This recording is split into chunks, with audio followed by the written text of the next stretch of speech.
اعوذ باللہ من الشیطان الرجیم، بسم اللہ الرحمن الرحیم۔ کیا حال چال ہیں؟ بہت بہت سلام، السلام علیکم ورحمۃ اللہ وبرکاتہ۔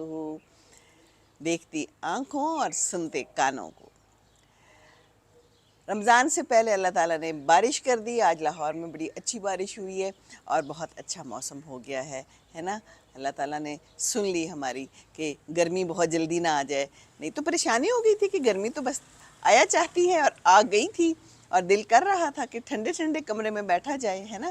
لیکن اللہ تعالیٰ جو ہے نا، ان کے اپنے منصوبے ہوتے ہیں، انہوں نے ہمارے اوپر ابر رحمت کر دی آج۔ اور لاہور میں اس وقت بھی بڑا اچھا موسم ہے، میں باہر بیٹھی ہوئی ہوں، ورنہ اس وقت یہاں پر بیٹھا نہیں جا سکتا، لیکن سامنے بہت خوبصورت بادل ہیں اور اللہ کا شکر ہے آج جمعہ ہے، اور جمعۃ المبارک میں ہم سب جو ہیں تو ضرور پڑھتے ہیں سورہ کہف، ہے نا، اور سورہ کہف پڑھنے کا بہت ثواب ہے، اور کہتے ہیں کہ ایک جمعے سے پھر دوسرے جمعے تک سلامتی رہتی ہے، پھر ہم اگلی دفعہ پڑھ لیتے ہیں۔ تو سب نے کچھ نے پڑھ لی ہوگی، کچھ نے بھی پڑھنی ہوگی، میں نے بھی پڑھنی ہے۔ صبح میں نے پڑھی ہے تھوڑی سی، لیکن ساری نہیں پڑھی ابھی، کیونکہ میں نے کہا کہ آپ لوگوں سے تھوڑی سی باتیں کر دوں اس کے مطابق۔ مجھے ایک جو اس کے اندر درمیان میں ایک آتا ہے نا، وَلْيَتَلَطَّفْ، وہ میری نظر سے گزرا، اور بہت دفعہ میں نے سوچا کہ میں اس کے اوپر کوئی بات کروں، کیونکہ مجھے پتہ ہے کہ یہ قرآن کا بالکل بیچ ہے۔ کہتے ہیں نا قرآن کا دل سمجھ لیں آپ، جیسے دل یہاں پر بیچ میں ہوتا ہے، ہم یہی کہتے ہیں نا بیچ میں۔ تو نرمی سے پیش آؤ، نرمی کا برتاؤ کرو، ہے نا، کتنا ضروری ہے نرمی کا۔ تو ہر چیز کو جو ہے نا جوڑنے والی چیز نرمی ہے۔ اسلام کا مرکزی نقطہ نرمی ہے۔ نرم لہجے میں بات کرو، نرمی سے بات کرو، ہے نا، اور شدت پسند نہیں بننا کسی بھی چیز میں، پیار محبت سے رہنا ہے نا۔ تو ایک تو یہ بات تھی جو میں نے کہا کہ میں شیئر کروں۔ آج کل ہمارے ہاں کیا ہو رہا ہے، ہمارے ملک میں اور باقی بھی دنیا میں جگہ جگہ کیا ہو رہا ہے، شدت پسندی بہت زیادہ بڑھ گئی ہے، اور ایک دوسرے کو ہم بالکل برداشت نہیں کرتے، ٹالرنٹ نہیں ہے، اور فتنوں کا دور ہے نا، یہ فتنہ ہے سارا کچھ، یہ جو ہے نا فتنہ آ گیا ہے ہمارے ملک میں بھی۔ پروپیگنڈا ہے، یہ ٹی وی کیا ہے، یہ ریڈیو کیا ہے، یہ میڈیا کیا ہے، پروپیگنڈا ہوتا ہے، ایک دوسرے کے خلاف بات کی جاتی ہے، ڈھونڈ ڈھونڈ کر بات کی جاتی ہے، ڈھونڈ ڈھونڈ کر کلپس نکالے جاتے ہیں کہ دوسرا برا ثابت ہو جائے، دوسرا خراب ثابت ہو جائے، دوسرے کو ہم ڈی گریڈ کر دیں کسی طرح، یہی چل رہا ہے نا۔ تو کتنا بڑا فتنہ ہے، اتنا بڑا فتنہ ہے جس کی کوئی حد نہیں ہے۔ تو کیا ہے، یہ آ تو گیا ہے، یہ دجال آ گئے ہیں نا، سارے انسانوں کے روپ میں جگہ جگہ پہ پائے جاتے ہیں۔ اب پتہ چلا ہے کہ پیٹرول مہنگا ہو گیا، دوبارہ سے بار بار مہنگا ہو رہا ہے، اور اس کے بعد بجلی مہنگی ہو رہی ہے۔ تو رمضان کے آنے سے پہلے ہمیں چیزیں سستی کرنی چاہیے، مہنگی کرنی چاہیے؟ تو یہ کون ہے؟ یہ ہمارے اوپر جو حکم چلاتے ہیں، جو ہمیں کہتے ہیں ہماری بات مانو، نہیں تو ہم تمہاری بجلی مہنگی کر دیں گے، ہم پانی تمہارا پکڑ کے رکھ لیں گے، ہم تمہارے اوپر جو ہے نا مشکلات چھوڑ دیں گے، اور ہم بھی جو ہے تو ڈر کے پھر ان کی بات مانتے ہیں۔ ہم کہتے ہیں ہاں یہ ٹھیک کہہ رہے ہیں، ہے نا، ٹھیک کہہ رہے ہوں یا نہ رہے ہوں، لیکن چونکہ وہ ہمارے اوپر حکمرانی کر رہے ہیں تو ہم کہتے ہیں کہ ٹھیک ہے، یہ صحیح کہہ رہے ہیں، اور ہم ان کی بات مانتے ہیں، ہے نا۔ تو یہی کچھ ہو رہا ہے۔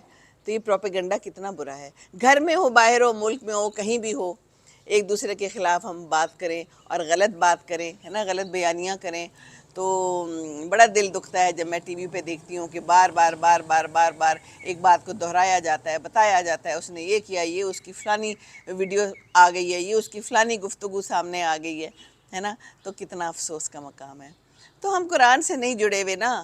کل میری ایک فرینڈ سے بات ہوئی وہاں پر انگلینڈ میں ہوتی ہے، تو کہتی بڑی تکلیف ہو رہی ہے، یہ کیا ہو رہا ہے، تو کیوں ایسے ہو رہا ہے؟ تو میں نے اسے کہا اس کی وجہ یہ ہے کہ ہم قرآن سے نہیں جڑے ہوئے، ہم اپنے اسلام کو سمجھ ہی نہیں رہے، ہم قرآن کو سمجھ کے پڑھ ہی نہیں رہے، تو پھر تو یہی سب کچھ ہوگا، ہے نا، اسلام سے دور ہو گئے ہیں۔ تو پھر کہتی اس کا کیا حال ہے؟ تو میں نے کہا گھر سے تربیت اس کا حل ہے، اور کیا حال ہے؟ ہم گھر سے جو ہے تو صحیح تربیت کر ہی نہیں رہے، ہم بچوں کو فون دیکھ کے چھوڑ دیتے ہیں، ہم ان کو کچھ بھی نہیں بتا رہے، اچھا برا اپنی طرف سے بس ہم نے جو ہے نا مک بکا کر لیا ہے کہ بس ٹھیک ہے بچے آ گئے ہیں دنیا میں تو ٹھیک ہے، پل جائیں گے خود ہی خود سے، پل تو جائیں گے، لیکن ان کی ذہنی تربیت کا کیا ہے نا؟ تو قرآن کو پڑھ کے سمجھ کے پھر ہی فائدہ ہے۔ تو یہ سورہ کہف میں 3 مختلف جو ہے نا حضرت موسیٰ کے ساتھ جو واقعات پیش آئے ان کا بھی ذکر ہے۔ تو حضرت خضر کے ساتھ جا رہے تھے تو ان کی 3 واقعات ہیں۔ تو سب سے پہلے تو یہ ہے نا کہ وہ جا رہے تھے تو راستے میں اچھی بلی ایک کشتی تھی تو انہوں نے اس کے اندر سوراخ کر دیا۔ تو انہوں نے پوچھا موسیٰ علیہ السلام نے کہ یہ کیا کیا آپ نے؟ تو انہوں نے کہا اچھا تم میرے ساتھ نہیں رہ سکتے ہو، چلو پھر جاؤ۔ کہتے ہیں اچھا پھر میں اب نہیں پوچھتا۔ آگے گئے ہیں تو جناب ایک جوان لڑکا تھا، اس کو مار دیا۔ تو موسیٰ علیہ السلام نے پھر پوچھا کہ یہ آپ کیا کر رہے ہیں؟ تو آپ نے کوئی اچھا کام نہیں کیا؟ انہوں نے کہا دیکھا میں نے تمہیں کہا تھا نا تم میرے ساتھ نہیں چل سکتے ہو سفر میں، چھوڑو تم۔ کہتے ہیں اچھا میں اب نہیں پوچھوں گا۔ آگے گئے ہیں پھر ایک اور جگہ پہ، تو وہاں پر ان لوگوں کو بھوک وغیرہ لگی ہوئی تھی، تو وہاں پر جو بھی لوگ تھے وہاں کے انہوں نے ان کو جو ہے تو نہیں ان کا خیال کیا، کھانا وانا نہیں دیا۔ تو انہوں نے کیا کیا کہ ایک جگہ پہ ایک دیوار گری ہوئی تھی تو انہوں نے اس کو صحیح کر دیا، بالکل سیدھا کر دیا۔ تو انہوں نے کہا حضرت موسیٰ نے کہ آپ کوئی پیسے مانگ لیتے، کوئی آپ کو پیسے مل جاتے اور ہم کوئی کھانا کھا لیتے، کوئی اجرت ودرت لے لیتے آپ۔ تو انہوں نے کہا کہ اچھا چلو تم تو اب پھر چپ نہیں رہ رہے ہو۔ تو بات اس میں یہ ہے کہ اللہ تعالیٰ کی مصلحت تھی اس میں، اور اللہ تعالیٰ نے ہی ان کو بتایا ہوا تھا کہ یہ سارا کچھ کرنا ہے، وہ اللہ تعالیٰ کے حکم کے مطابق یہ سب کچھ کر رہے تھے۔